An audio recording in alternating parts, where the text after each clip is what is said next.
고대 그리스의 유클리드 기하학이 아닌 사형 기하학이라는 새로운 장르를 열게 됐었고요. 그래서 이제 오늘은 근대로 넘어가니까요. 17세기, 18세기가 주된 시대가 되겠어요.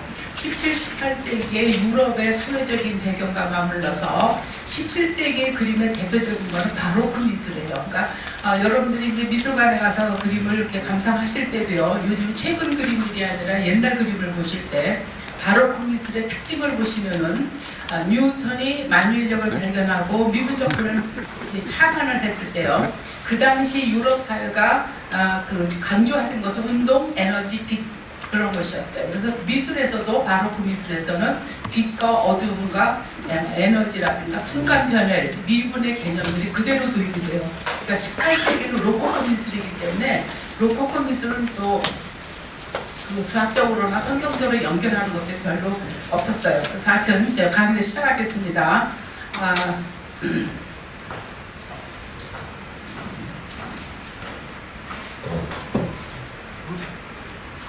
켰는데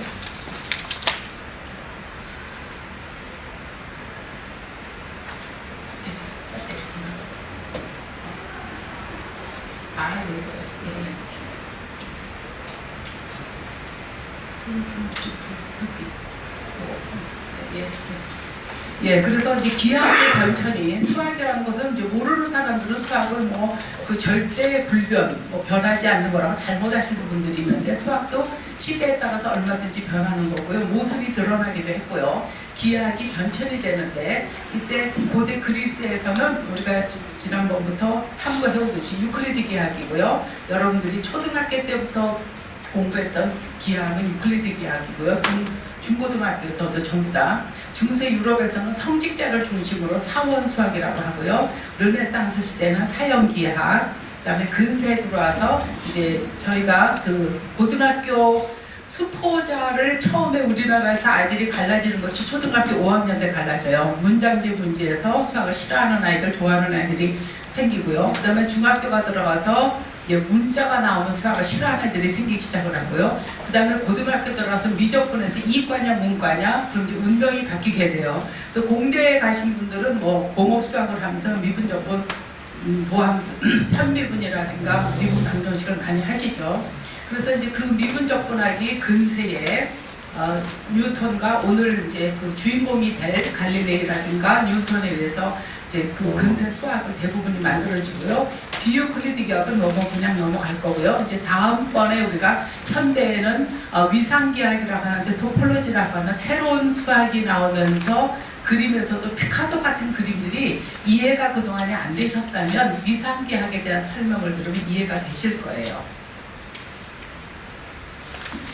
17세기 유럽의 사회적인 배경을 보면요. 중세 말부터 유럽은 상업이 매우 발달하기 시작을 해요. 그러니까 13세기부터 중세가 상업이 발달하면서 대성당을 짓게 되죠. 이제 돈이 많아지게 되고요. 저희도 이제 교회가 새로 이제 또 리모델링 하면서 헌금을 하게 되는데 상업이 발달하면서 더욱 도시가 발달하고 그래서 직업이 다양하게 발생을 해요. 물건을 운반하는 짐꾼이라든가 도매상인, 소매상인, 중개인, 고리대금업 이런 직업이 다양화되면서 신용과 약속이 사회생활의 덕목이 돼요. 농경사회하고 다른 도시생활의 특징은 신용하고 약속이 굉장히 새로운 가치 기준이 되면서요. 도시의 중앙광장인 교회당이 시계탑을 건립해요. 아까 목사님이 설교 시간에 종탑을 그렇게 목사님 성함으로 어머니가 기증을 하셨다는데 시계가 없을 때 교회 종소리를 듣고 학교도 가고 일어나고 하듯이 그 16, 17세기에도 그 교회 시계들이 없어가지고 이제 종탑을 그렇게 그 교회당에다가 시계탑을 건립하는 것들이 다 유럽에서도 했던 이야기들이고요. 그 다음에 시계의 중요성이 생기면서 시간은 돈이다라는 인식까지 생겨요. 그러면서 이제 기계가 굉장히 중요하고 기계가 힘이 있다고 하는 위력을 근대 사람들은 인식하기 시작을 해요. 그러면서 해상무역도 발달하기 시작을 하고 많은 물건이 상업이 발달하고 상공업이 발달하면서 물건을 대량 생산해야 되니까 그러면서 망원경의 개발이 필요해져요. 그래서 17세기가 됐을 때 그 사회적으로는 시계, 기계, 망원경 이런 것들이 굉장히 더 연구가 필요하다는 것을 촉진하게 되죠.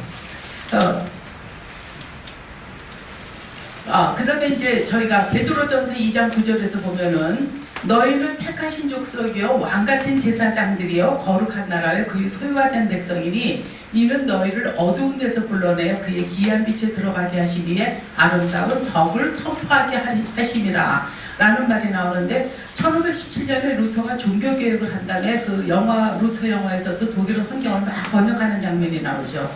그러니까 라틴어를 귀족들과 성직자들만 알던 것들을 평민들이 알지 못하던 것을 성경을 보면서 왕같은 제사장이라고 하는 만인 제사장설이 퍼지게 돼요.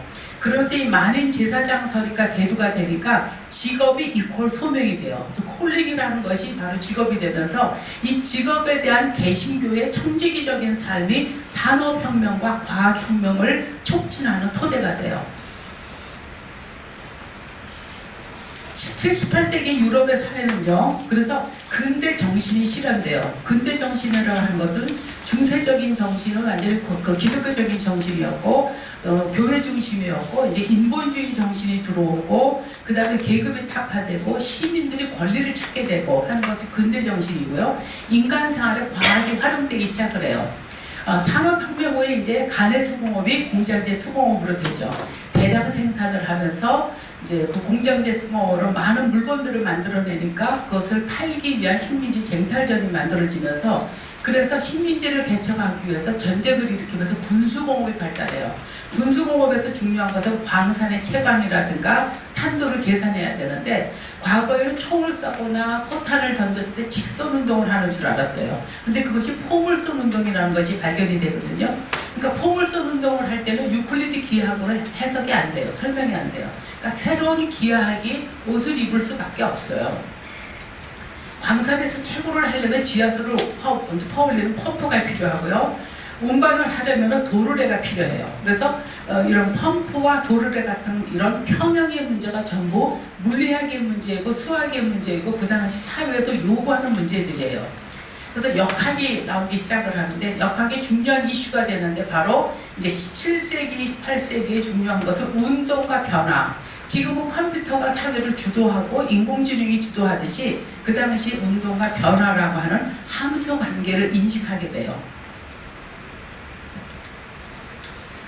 대표적인 갈릴레오, 저희는 이제 옛날에 갈릴레오라고 불렀잖아요. 근데 원래 이름이 갈릴레오 갈릴레이가 돼서 갈릴레이로 불러줘야 돼요. 1564년에 태어나서 1642년에 이제 돌아가셨는데 이 사람이 뭐를 실험을 했냐면 가령 30cm 길이의 A의 추에는 10g의 추를 달았고요. B에는 20g의 추를 달았어요. 그리고 길이를 똑같은 30cm 길이의 A와 B를 달았을 때 어느 것이 더 빠르게 진자 운동을 할 것인가, 똑딱 시계추처럼 진자 운동을 할 것인가. A가 빠르겠어요? B가 빠르겠어요? 똑같겠어요? 가벼운 게 좀 빠를 것 같죠? 우리 그냥 보통 느낌에는. 그런데 똑같아요. 진자의 추의 무게와 상관이 없어요. 갈릴레오가 원래는 의학을 전공하기 위해서 그 옛날에도 똑같아요. 부모님들이 전부 15, 16세기에도 자녀들한테 원하는 거를 법대와 의대였대요. 그래서 그걸 공부하라 해서 의과대학을 갔는데 이제 그 당시 다 교회 대학들이 기독교 대학들이었잖아요. 그래서 대학에 들어가서 성당에서 미사를 보는데 시계추를 이렇게 왔다 갔다 하는 거에 이제 예배에 좀 관심이 없었나 봐요. 그래서 시계가 없던 당시에 갈릴레이가 어떻게 했냐면 손목에다가 손을 얹고 맥박으로서 그 추를 계산을 해봤어요. 그랬더니 긴 거 추의 무게와 그런 것이 관계없다는 걸 발견하게 돼요. 그리고 진폭의 크기, 그러니까 30cm를 했을 때와 50cm를 했을 때 진폭이 관계가 없다. 그것도 발견을 해요. 그러니까 예를 들어서 그네를 갖다가 아이들이 그네 밀어달라 그러잖아요. 그럴 때 크게 밀어준 거랑 작게 밀어준 거랑 그 진폭의 크기는 관계가 없어요. 크기는 이렇게 무게 길이하고. 그래서 진자 운동에서 추의 무게는 진자 운동에 빠르고 느린 거에서 관계가 없다. 진폭의 크기도 관계가 없다. 그래서 이제 진자 길이에만 관련이 있다는 것을 발견을 했어요. 지금 만약에 휴대폰하고 자동차 열쇠를 동시에 떨어뜨리면 어느 것이 먼저 땅에 떨어질까요? 휴대폰이 먼저 떨어질 것 같죠? 그런데 둘이 동시에 떨어져요. 이거를 그 당시에 1000년 동안 지배해오던 아리스토텔레스의 과학 철학이 다 지배하고 있었는데 25살에 갈릴레이는 교수가 돼요. 아주 천재적인 사람들이라. 그래서 이제 의학에서 전공을 바꿨어요. 그래서 이제 수학 교수가 됐는데 쇠구슬을 무거운 것과 가벼운 것을 가지고 동시에 두 개를 떨어뜨렸어요. 피사의 사탑에 올라가서. 이탈리아 그 피사 그쪽에 계셨던 분이고. 그런데 그 당시에 갈릴레오가 이거를 실험을 한다고 할 때 다들 저 미친 짓이다. 그동안에 아리스토텔레스의 이론이 너무나 그 진리처럼 믿었던 것을 아니다. 내가 입증을 해보이겠다. 그러면서 무거운 쇠구슬하고 가벼운 쇠구슬하고 동물었어요. 그러니까 사람들이 쿵쿵 들릴 줄 알았더니 쿵하고 한 번 들리더라는 거죠. 그리고서 27살에 피사대학을 옮겨요. 그래서 태양의 흑점을 발견해요. 태양의 흑점을 발견할 수 있었던 것은 망원경을 발견했기 때문에 그렇죠. 우리는 그냥 갈릴레이 하면은 뭐 지구는 지금 그래도 돈다. 그리고 감옥에 있었다. 뭐 이런 걸로 유명하게 어린이 그 도서 같은데 그런 데서 많은 책을 봤는데 그건 사실이 아니에요. 그래서 많은 이제 사람들이 그 유명한 과학자들, 철학자들 그런 사람들의 에피소드를 가지고 얘기를 하는데 그 중에 잘못 와전되는 것들이 많다고 그래요. 망원경을 갈릴레이가 발견하게 된 재밌는 그 일화가 있어요. 1608년에 네덜란드의 안경 기술자가 실험을 했어요. 근데 어떻게 실험을 했냐면 그냥 우연히 유리창에 오목 렌즈하고 볼록 렌즈를 거리를 띄워놓고서 유리창을 통해서 심심해서 그냥 창밖에 있는 교회당을 바라봤대요. 그랬더니 크게 보이더래요. 너무 깜짝 놀란 거예요. 오목 렌즈와 볼록 렌즈를 놓고 보니까 확대가 돼서 보이더라. 근데 그게 이제 유럽에 소문이 퍼졌어요. 그게 소문이 퍼져가지고 갈릴레오가 6개월 동안을 전점해서 빛의 굴절이론과 망원경의 원리를 터득해요. 그래서 그 갈릴레오의 이 열정 덕분에 천문학이 발달하게 돼요. 망원경을 가지고 우리 사람을 보면 얼마나 징그러워. 얼굴을 크게 보면 징그럽잖아요. 그리고 뭐 꽃나무 이런 것도 보는 것도 한계가 있는 거고 하늘을 쳐다볼 수밖에 없는 거죠. 그래서 천문학이 발달해요. 근데 처음에는 어떻게 했냐면은 실물 크기의 3배예요. 3배로. 그러면 가로를 3배로 하면 세로가 3배가 되면 면적은 3, 3, 9배가 되는 거잖아요. 9배로 확대되니까 많이 커 보이는 거죠. 그 다음에는 이제 갈릴레이가 30배로 확대를 확대하니까 900배로 크게 보이는 거예요. 그래서 이제 망원경의 혁혁한 발전을 이루어냈어요. 그리고 목성주위의 위성을 발견해요. 망원경으로. 그래서 메디치가의 별로 명명을 해요. 그러니까 메디치가는 르네상스 그 문예를 부흥시키는 아주 유명한 가문이었는데 원래는 그렇게 귀족이 아니었다 그러죠. 돈을 많이 벌어가지고 예술가들을 후원해서 이제 명문 가문이 됐어요. 그래서 이제 이 갈릴레이도 이 별들을 갖다가 메디치가의 별이라고 명명을 했대요. 그러니까 메디치 궁정에서 너무 좋은 거예요. 자기네 이제 그 가문의 이름을 높여주니까 그 메디치 궁정의 정식 수학자하고 철학자로 임명을 해요. 갈릴레이를. 그래서 막 그 명예도 얻고 귀족들과 사귀고 그러면서 갈릴레이가 1632년에 천문대화라는 책을 썼어요. 근데 이 교황인 친구가 이 친구하고도 굉장히 친했대요. 근데 이 친했던 친구가 우르바누스 8세가 교황이 된 거예요. 근데 메디치 궁정에서는 그 주기적으로 어떤 모임이 열렸냐면은 갈릴레오 당시에 코페르니쿠스의 지동설이 예수의 선교사들은 그 신학자들은 비판을 하고 있었대요. 그러니까 카톨릭에서는 지동설을 믿지 아니하고 천동설을 믿고 있었는데 코페르니쿠스가 아니다. 지구가 돈다 그러니까 그걸 막 예수의 그 수도사들이 비판을 하고 그랬대요. 그러면 메디치 궁정에서 정기적으로 파티를 하면서 이제 토론을 하고 요즘식으로 세미나를 하고 포럼을 연 것이었어요. 그러면은 갈릴레오는 이제 그 코페르니쿠스의 이론을 지지하고 있었거든요. 그것이 참이다. 그러면은 이제 예수의 선교사들이 그 수도사들이 반박을 하고 그러면은 학자들끼리 싸우는 걸 보고 이 귀족들은 재밌는 거예요. 토론하는 거 보면은. 그렇게 재밌어 하고 그러던 상황에 친구가 교황이 되면서 우르바누스 8세가 되니까 내가 너한테 헌정하는 식으로 책을 쓰겠다. 그러니까 이 사람이 조건을 붙였어요. 책을 쓰는데 그것을 이론이라고 쓰지 말고 가설로 해라. 그거를 진리처럼 쓰지 말고 가설로 하라는 그 다짐을 받았어요. 그런데 갈릴레이도 약간 좀 뭐 객기가 있는 건지 약간 교활한 데가 있는 건지 하여튼 좀 그래요. 그랬는데 이 천문자와의 책에다가 이제 그렇게 안 쓴 거죠. 그렇게 안 쓰고 교황을 약간 비아냥하는 식으로 쓰고 그 지동서를 갖다가 더 적극적으로 찬양하는 식으로 쓰고, 그래서 드디어 1633년 책을 낸 지 1년 만에, 그때 갈릴레이가 69세예요. 종교재판소에서 참회복을 입혀요. 참회복을 입히고 이단적인 학설을 취소해라. 그러면서 교회의 가르침에 따르도록 명령을 하면서 그 책을 금서로 지정을 했어요. 이 금서가 해금된 것이 200년 후에. 근데 그 제가 어렸을 때 소년 조선일보라는 어린이 신문을 보면요, 새벽에 아침 신문으로 갖다 줬거든요. 그럼 지금도 그 갈릴레이에 대한 게 생생하게 기억이 되는데, 갈릴레이가 관절염이 있는데 노인이 감옥소에 갇혀가지고 이런 이제 학설을 주장을 하면서 감옥소에 갇혀가지고 류마티즘으로 고생을 했다. 좀 마음 아프면서 그걸 읽었었거든요. 그러면서 이제 그 감옥소 문을 나올 때 그래도 지금은 돌고 있다. 그런 걸로 알고 있었어요. 근데 이제 지금 그런 많은 그 문헌의 연구에 의하면은 하나의 그런 에피소드로 추측된 거래요.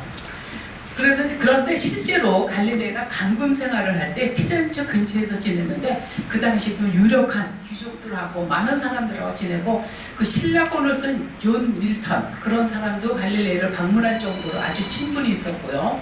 1638년에는 실명을 해요. 그래서 실명을 한 상태에서 1642년에 갈릴레이는 사망을 해요. 근데 재밌는 거는 1642년에 갈릴레이가 사망을 하면서 그 해에 뉴턴이 탄생을 해요. 뉴턴은 그 해에 성탄절에 태어났어요. 근데 성탄절에 태어났는데 뉴턴도 굉장히 그 어려운 상황이었어요. 이제 좀 이따 얘기할 거고요. 천문학 이론이 계속 이 커서가 왜 자꾸 움직이죠, 집사님?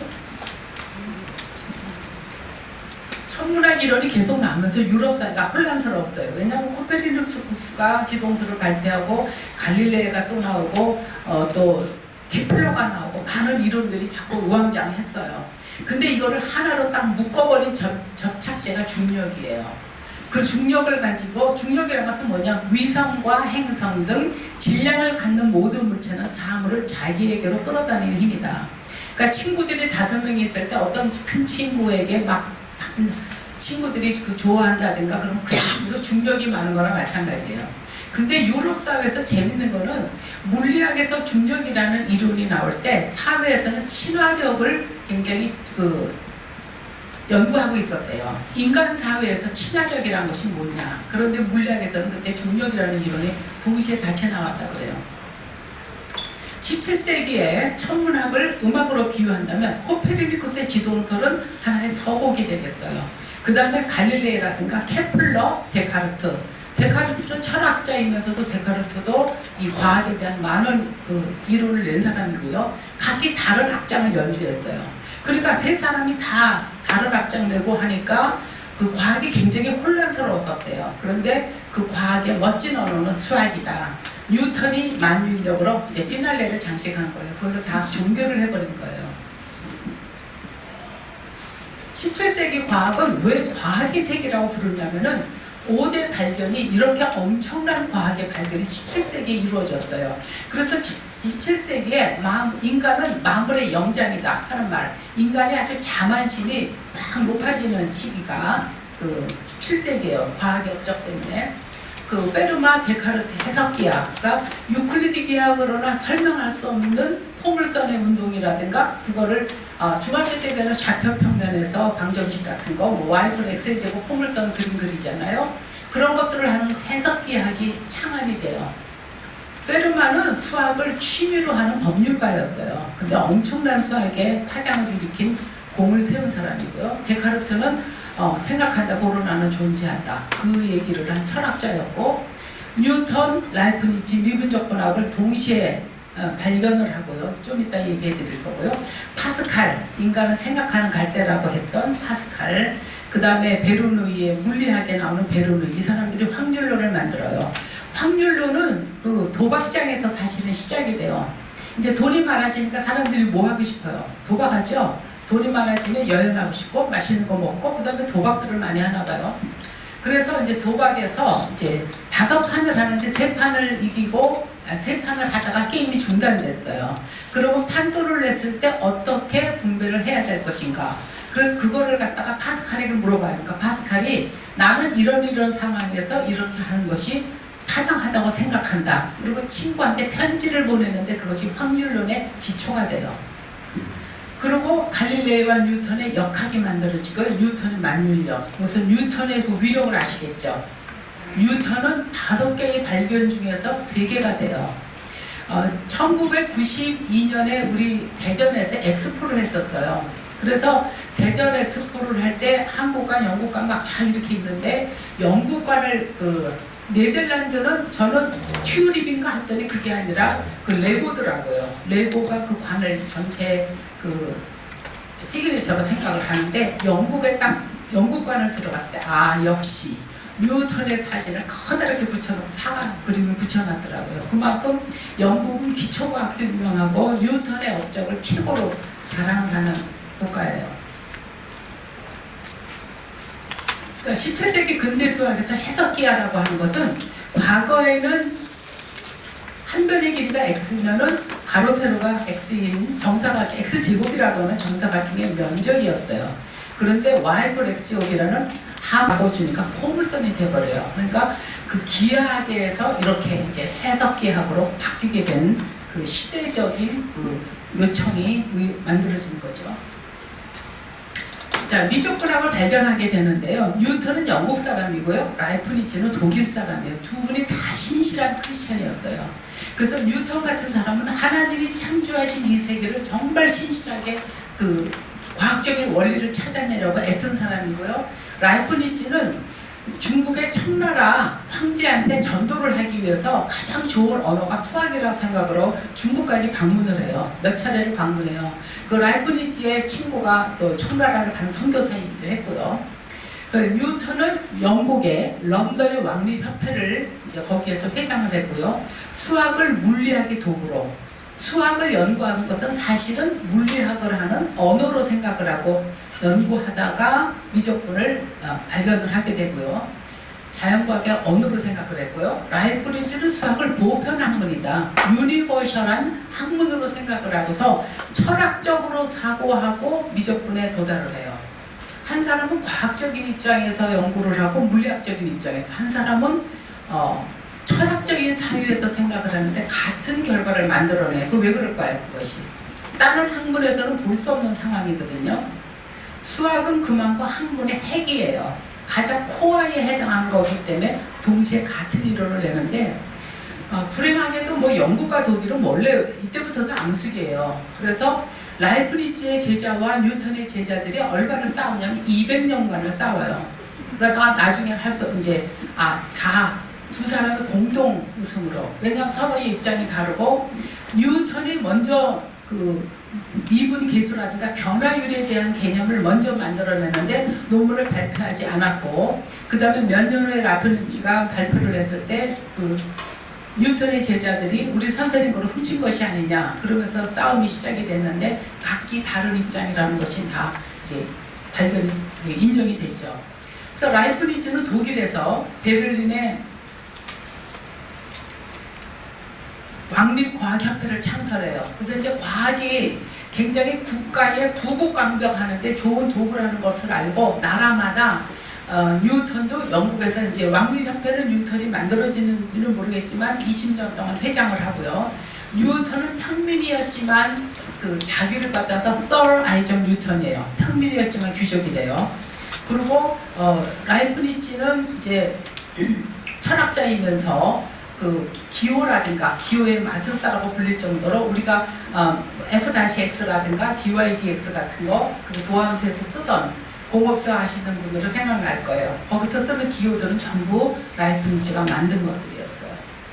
근데 뉴턴이 아까 이제 갈릴레이 얘기를 하다가 빠뜨렸는데 차배복을 이제 입히고 그 감금 생활을 하면서 갈릴레이한테 뭐라고 교황청에서 요구했냐면 매일 아베 마리아 노래를 뭐 몇 번씩 들어라. 그리고 차배의 기도를 하라고 그래요. 그래서 조카 딸을 데려다가 이제 그 아베 마리아 찬송을 들었다고 그래요. 갈릴레이도 결혼을 안 한 독신이었어요. 자, 뉴턴도 독신이고 라이프니츠도 독신이에요. 왜 그랬을까요?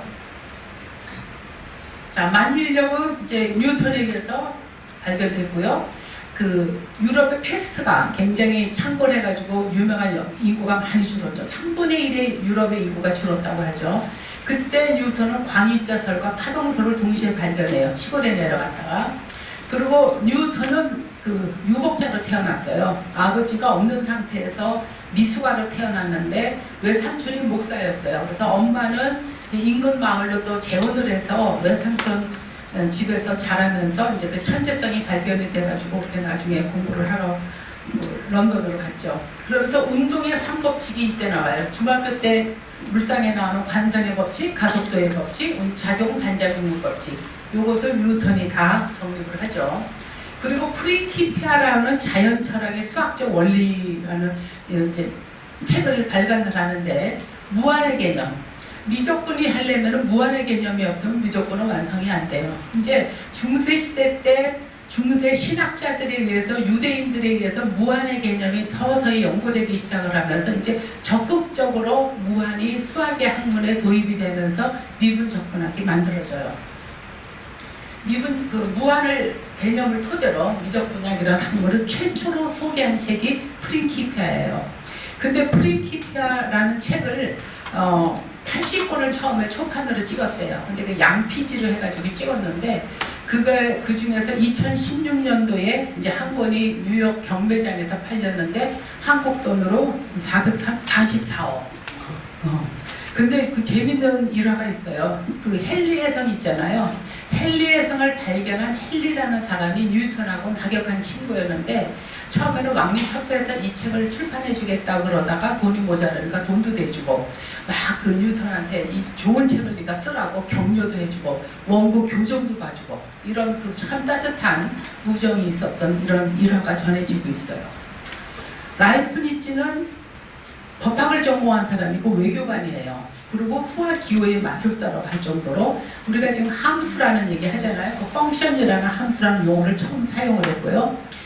베를린 왕립과학협회를 창설을 해요. 독일에서는 라이프니츠가 과학협회를 만들고 이제 조금 있다가 러시아에서는 또 상트페테르부르크 거기에서 또 과학협회를 만들고 막 과학들이 프랑스에서도 만들고 과학이 부국강병의 좋은 도구라는 것을 알고 그 당시에 만들어지기 시작을 해요. 그리고 이진법을 완성해요. 라이프니츠는 중국을 방문했을 때 뭐로 예언을 하냐면요. 중국의 음양오행 사상이 있기 때문에 이 음양 이론을 가지고 전자계산의 원리를 예언을 해요. 그러니까 이 사람은 뭐 일설에 의하면 그 도시에 내려서 3일이면 거기에 나라 말로 말을 했대요. 그 정도로 언어의 천재고. 그러니까 뭐 어렸을 때부터 말을 뭐 5개국, 7개국어로 할 수 있을 정도였고요.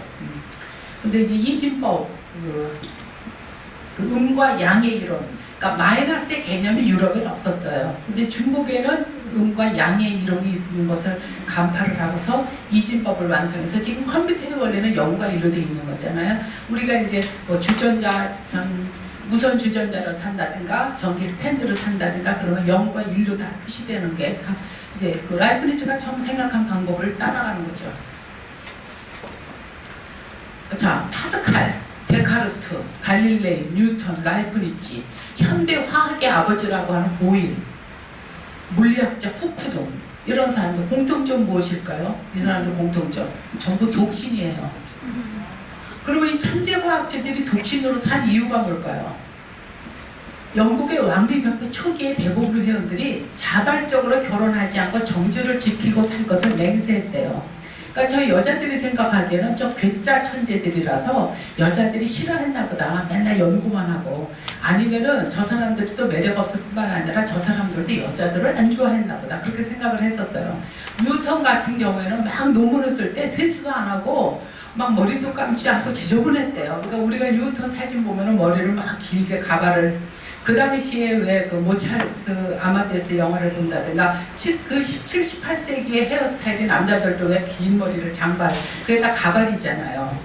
그래서 우리가 그것만 보고 멋있는 사람으로 생각하는데 굉장히 지저분했대요. 부인도 없고 세수도 막 잘하고 논문 밤새면서 논문 쓰다가 밖에 막 강의하러 나오면 신발도 막 거꾸로 신고 나오고 그랬대요. 그랬는데 이 사람들이 자연에 대한 탐구는 하나님에 대한 예배로 여겼어요. 유대인들도 마찬가지예요. 그리고 학문 연구를 성직처럼 생각을 했어요. 그러니까 중세 대학이 처음에 만들어진 것이 성직자 양성을 위해서였거든요. 그러니까 대학의 교수라든가 연구한다는 것은 하나의 하나님이 주신 소명으로 생각하고 성직으로 생각을 했어요. 그러니까 영국과 프랑스 등에서도 과학협회를 수도원적인 전통의 연장으로 주장을 하고 결혼을 과학활동을 저해하는 구성행위로 여겼어요. 결혼을 하면 과학활동을 제대로 할 수가 없다. 그리고 중세 때도 여성은 악마 같은 요소다 막 그런 사고방식도 있었고 그랬대요. 자, 이제 17, 18세기 사회상과 수학적인 물리학적인 것을 봤으니까요. 이제 그림을 보겠는데요. 플랑드르 지방은 지금의 벨기에하고 남부 네덜란드인데 가톨릭이 지배하는 왕국이었어요. 근데 네덜란드는 개신교가 지배하는 민주국가예요. 그러니까 종교개혁이 일어나서 종교화를 금지시켜요. 그러니까 미술의 주제와 소유권이 민주화되기 시작을 해요. 그러니까 종교화를 많이 그리다가 귀족들도 안 그리고 풍경화를 그릴 수밖에 없어요. 이제는 정부라 그리고 이것이 이제 정부화, 풍경화, 회화의 새로운 한 장르가 돼요. 17세기 그림은 그래서 사실주의적 기법의 정물화의 전성시대가 돼요. 그러니까 네덜란드 같은 데서는 정육점에도 그 유화를 걸어놓을 정도로 아직 서민들이 그림을 좋아했다고 하죠. 17세기 시대정신의 산물, 그 시대가 내놓은 산물이 다 공통점이 있어요. 수학에서는 가로축과 세로축의 좌표평면에 의해서 해석해야 여러분들이 중학교 때 X축, Y축에서 눈구해가지고서 포물선 함수의 그림을 그린 거 이런 것들이 해석 기하기고요. 그 다음 물리학에서는 시간과 거리를 좌표평면의 함수로 표현하는 것이 바로 운동방정식이에요. 뉴턴의 운동방정식 2차 방정식이에요. 그 다음에 중력, 가속도의 방정식 다 2차 함수로 나타나요. 지도에서는 메르카토르 도법, 그래서 2차원 지구를 갖다가 3차원 지구를 2차원 평면에다 옮겨놓는 게 지도잖아요. 똑같은 사고방식으로 메르카토르 도법이 나오고요. 회화에서는 소실점을 첨가하는 원고법과 지평선이 똑같은 시대적인 사고이라고 볼 수 있어요. 호빼마의 미들하르니스 마을을 보면은 너무 이제 풍경화가 아름답죠. 구름도 아름답고 가로수도 아름답고 이 도로 포장이 안 된 바닥이 울퉁불퉁한 마차가 지나간 길인데 멀리 화가는 저쪽에다가 소실점을 세팅해놓고 그림을 그려요. 교회 종탁들이 보이죠. 그래서 이런 17세기의 그런 풍경화의 대표적인 작품이 되겠어요. 17, 18세기 유럽의 미술 사조를 보면요, 이제 바로크 미술이 나와요. 바로크 미술은 16세기 회화에 비해서는 변칙적이다. 이제 16세기 대표적인 회화는 레오나르도 다빈치의 최후의 만찬을 생각하시면 돼요. 굉장히 고전적인 양식에서도 약간 역동성이 있는 다이나믹한 거였는데 그거보다 이제 바로크는 조금 더 변칙적이고요. 우리나라에서는 바로크 하면은 앤티크한 말로 들리죠. 바로크 가구. 바로크 가구가 저도 결혼할 때 바로크 가구로 샀는데 이제 그거로 굉장히 좀 고전적으로 들리는데 그 당시에 원래 바로크는 뜻은 변칙적이에요. 그 다음에 로코코는 사치스러운 귀족풍으로 장식적이고 관능적이에요. 요즘에도 왜 이태리 가구가 비싸잖아요. 그리고 장식이 막 많은 게 그런 것들이 다 로코코 양식이에요. 그 다음에 신고전주의라고 하는 것은 로코코 미술의 또 반동으로 고전을 재부활하자. 근데 이런 것들이 전부 17, 18세기에 활기차고 역동적인 사실주의라고 생각하시면 돼요. 리얼리즘이에요.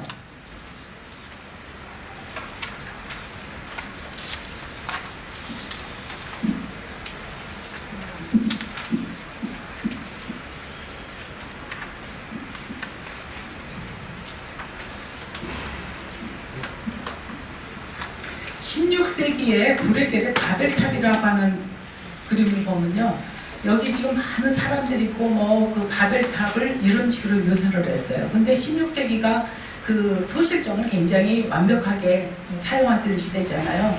브레겔의 바벨탑에서도 그 바벨탑의 꼭대기는 저 화폭 바깥으로 소실점을 세팅을 해놓고 바벨탑을 그린 걸 알 수 있어요. 이제 16세기에 대해서 17세기가 좀 그 변화된 것을 보실 수 있어요. 1564년 16세기 브레겔의 갈보리 언덕으로 가는 길. 그러니까 갈보리 언덕으로 갈 때 예수의 어머니와 뭐 이모라든가 마리아라든가 안타까워하는 모습인데 옷주름 같은 것들이 굉장히 사실주의적이죠. 그래서 굉장히 입체적으로 그 15세기병 굉장히 입체적인 르네상스 시대 그림이고요. 브레겔의 베들레헴의 인구조사. 브레겔은 그 소실점을 또 세팅한 것보다도 그 굉장히 공간을 무한하게 표현을 해요. 굉장히 넓은 하늘과 이 땅을 아주 광활하게 표현을 하는 장점을 갖고 있고요. 그래서 여기 있는 많은 사람들이 아주 다양한 모션과 다양한 동작을 하면서 이제 인구조사하러 가는 것을 이렇게 상상해서 그렸어요. 그러니까 예수의 어머니와 아버지가 이제 인구조사하는 그런 장면을 묘사한 것 같아요. 틴토레토도 레오나르도 다빈치하고 비슷한 시대인데 다빈치에 대해서 굉장히 열등감을 갖고 있었대요. 다빈치가 워낙 유명해가지고 자기는 다빈치하고 좀 더 색다르게 하기 위해서 이제 그 비유클리드적으로 그 저번에 최대만천을 보면은 의자가 대각선으로 나타나고 하죠. 그래서 무리를 걷는 예수를 보면은 여기 예수님 여기 서 있고요. 여기 서 있고 이제 제자들이 물에 빠질까봐 두려워하는데 훨씬 역동적으로 보이죠. 다빈치 거나 그런 작품에 비해서. 이제 저번에도 봤던 17세기 최후의 만찬 그 푸센거 같은 경우에는 이제 그 고전주의적인 양식이 있으면서도 이제 빛과 어두움, 그러니까 어두움 빛을 강조하기 위해서는 어두움을 강조하면서 그 소실점을 갖다가 이렇게 세팅한 걸 알 수 있죠. 근데 이제 17세기 가장 대표적인 화가를 5명으로 꼽아요. 바로크 미술. 카라바조는 17세기 가장 독창적인 화가고요. 젠틀레스키는 최초의 여성 화가. 루벤스는 제1의 종교 화가, 누드 화가. 그러니까 왜 옛날에 그 플란다스의 개라는 동화책들 다 생각나시죠? 플란다스의 개에서 넬로라는 꼬마아이가 동네 성당에 가서 그림을 보려고 하는 그 그림이 바로 루벤스의 그림이에요. 그리고 렘브란트는 빛의 화가로 부릴 정도로 빛을 아주 잘 사용한 사람이고, 한스라는 사람은 순간의 동작을 너무 잘 표현해서 순간의 화가라고 불려요. 카라바조의 의심하는 도마. 도마가 예수님을 의심하니까 예수님이 나타나서 내 배에 그 손을 넣으라고 얘기를 하시잖아요. 그러니까 이 장면을 보면 그림 같지가 않고 뭐처럼 보이세요? 영화의 한 장면이나 연극의 한 장면처럼 보이죠. 그리고 이 대머리는 바울이라고도 하고 그러는데 사도 바울이 실제로 대머리였다 그러죠. 그리고 중세 그림에서는 예수의 제자들이 후방이 있고 근엄한 표정을 짓고 있었는데 여기서의 예수의 제자들은 남도한 옷을 입어요. 그 사도 바울이 그 먹이를 걸어다니고 제자들이 전도하러 다니면 옷도 다 낡았을 거 아니에요. 옷이 그렇게 빵꾸가 나요. 옷도 빵꾸가 나고 아주 리얼리즘으로. 그리고 손가락을 여기 넣은 장면이 정말 그 어떤 연극의 장면처럼 빛과 어둠을 대표적으로 그 순간의 동작, 빛과 어둠을 잘 묘사한 것이 바로 그 미술의 특징이다. 그 다음에 카라바조는 사도 바울의 회심. 사도 바울이 우리는 성경에서 그냥 빛이 어두워서 눈이 어두워졌고 이제 그 아나니아의 집을 찾아가죠. 근데 카라바조는 지금 말 타고 가다가 사도 바울이 떨어진 걸로 표현을 해요. 그러니까 사도 바울이 그 바울이 사울일 때는 왜 유력한 사람이었잖아요. 그러니까 말을 타고 다녔을 거예요. 걸어 다니지 않았을 것 같아요. 그러니까 말에서 눈이 어두워지면서 떨어져가지고 이렇게 순간에 그 포착을 이런 식으로 묘사를 했어요. 최초의 여류화가 젠틀레스키는 유도가 홀로페르네스인데요. 유딧이 누구냐면은 우리 개신교에서는 사용하지 않는데 그 가톨릭에서 쓰는 거기서는 유딧이 나온다 그래요. 그러니까 이스라엘의 잔다르크라고 부른대요. 그래서 이 여자가 적진에 가가지고 대장을 죽이는 거예요. 아시리아의 대장인지 그건 정확하게 지금 생각이 안 나는데요. 이 그림이 개봉이 되었을 때 사람들이 두 가지 면에서 깜짝 놀랐대요. 이 유딧으로 나오는 이 주인공, 유딧이 얼굴에 누구의 자화상이냐면 젠틀레스키의 자화상. 그리고 그 다음에 이 대장을 죽이는 칼로 죽이는데 여기 지금 화면이라서 그렇죠. 눈이 이렇게 희뜩하는 눈이 너무 살아있는 것 같아요. 진짜 섬찟할 정도로. 근데 이 여자가 왜 장군을 죽이는 유디스의 얼굴을 자기 자화상으로 그렸느냐. 이 여자가 성폭행을 당해가지고 최초의 법정에 섰던 여자예요. 최초의 여류화가인 걸도 유명하지만 우리나라에서는 성폭행 문제가 처음에 대두되기 시작한 게 대학 때 데모하던 그 누구죠? 운동권 여학생 그 사람이 이제 그 대자보에 써붙이면서 그 문제가 되고 그랬었는데요. 유럽에서는 뭐 이게 17세기에 벌써 성폭행의 문제가 법정에 드러나서 증언했던 여자예요. 그래서 이 여자가 근데 혼자 가서 죽이는 것이 아니라 술을 가지고 가서 이 대장에게 술을 먹이고 취하게 한 다음에 하녀를 데리고 가서 혼자서 어떻게 죽이겠어요? 이 등치 큰 이 대장을. 그래서 이제 이 막 침대의 주름이라든가 이런 것들이 너무나 리얼하고 빛과 어두움을 사용하고 그 순간의 동작에 관심을 둔 이런 묘사가 바로 바로크 미술의 특징. 그 다음에 바로크 미술의 제1의 종교화라고 루벤스의 십자가의 내림. 예술을 이제 기운 없던 예술로도 표시하고 17세기의 예술은 근육질이에요. 그러니까 그 당시에는 연구 과제가 에너지, 운동, 빛, 어둠 이런 거기 때문에 여자도 남자도 다 뚱뚱해요. 17세기의 미남, 미녀는 다 뚱뚱해야 된대요. 그래서 다 그 근육질인데 여기 지금 십자가를 내리는 그 남자들이 몇 명인 것 같아요? 9명이에요. 9명을 이렇게 묘사를 했는데요. 이게 하나, 둘, 셋, 넷, 여기 다섯, 뭐 여섯, 일곱, 여덟, 하여튼 9명이 있어요. 자세히 보면. 근데 여기 있는 사람들 보면 막 그 옛날에 TV에서 비타민에 나왔던 숄리 같은 사람 있죠. 막 근육질인 이런 사람들로 묘사를 해갖고 십자가에서 내리는 장면을 이렇게 묘사했어요. 루벤스는 여자 나체를 가장 잘 그리는 사람으로 유명한데 특히 그 백발의 그 금발의 백인 여자를 좋아했대. 자기 부인은 실제로 그랬고. 근데 이 장면도 말이 발을 이렇게 들고 있는 장면 이런 걸 아주 굉장히 순간에 저런 걸 그리기가 너무 힘들다는 거죠. 저런 데 포착을 해갖고 이 여자들은 납치하는 장면이에요. 근데 납치하는데도 이렇게 그 여자의 나치를 잘 그렸다고 하는 것이 이제 뭐 앞뒤 뭘 다 잘 보여줬다 이렇게도 이제 평가를 하죠. 루벤스의 그림에서는.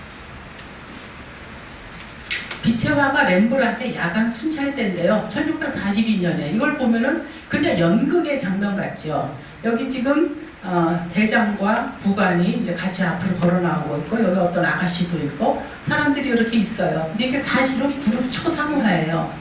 길드가 그 당시에 많이 성행했는데 그 동호회 회원들이 똑같은 돈을 내 그리고 그룹 초상화로 사진이 없으니까 그림을 그려달라. 근데 똑같은 그림을 내고 여기 있는 사람 너무 억울할 것 같잖아요.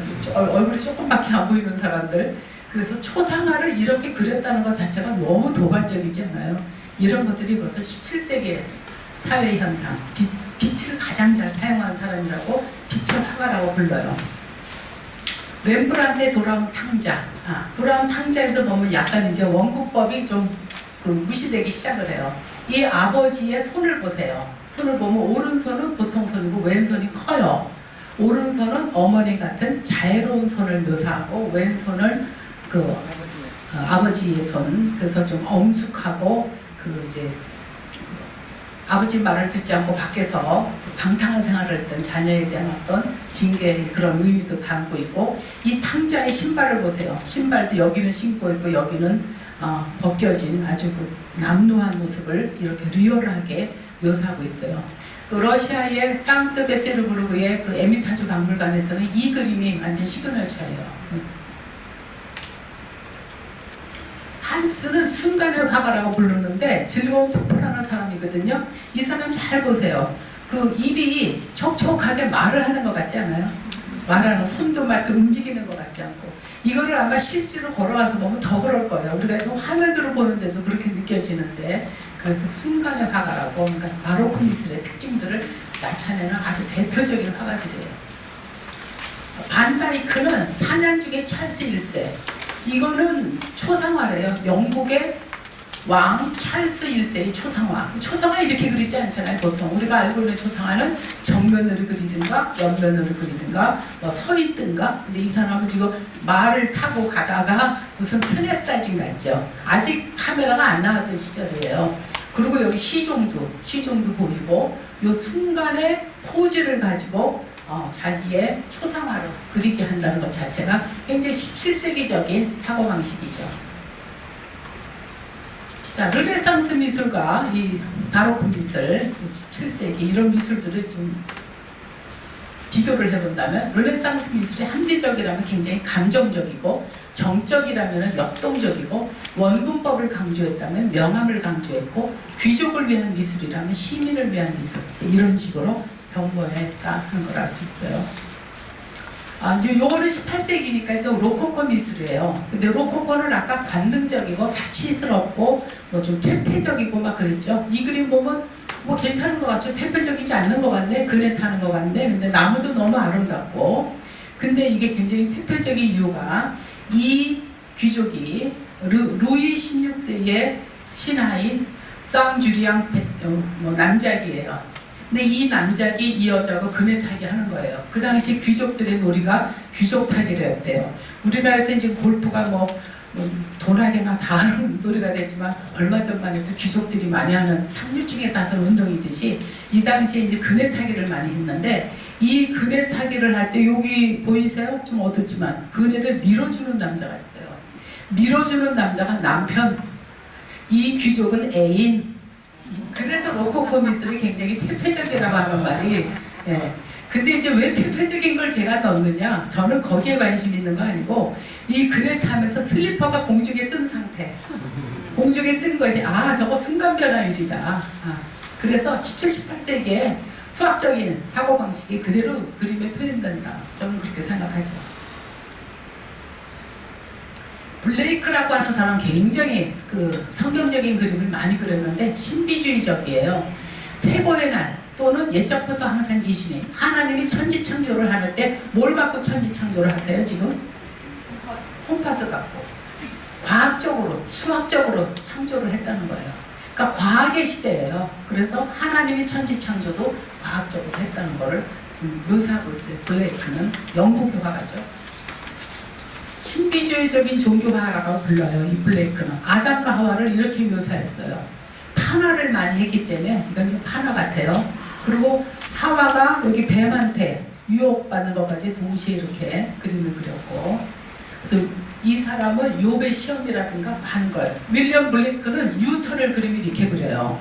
그러니까 뉴턴도 이렇게 근육질로 별로 이렇게 외모가 매력 없어 보이는 뉴턴도 이렇게 근육질로 옷을 벌거벗으면서 이 콤파스로 갖다가 연구하는 그렇게 묘사를 했어요. 그러니까 종교화가들 아주 많이 신비주의적으로 마귀도 많이 그리고 그랬어요.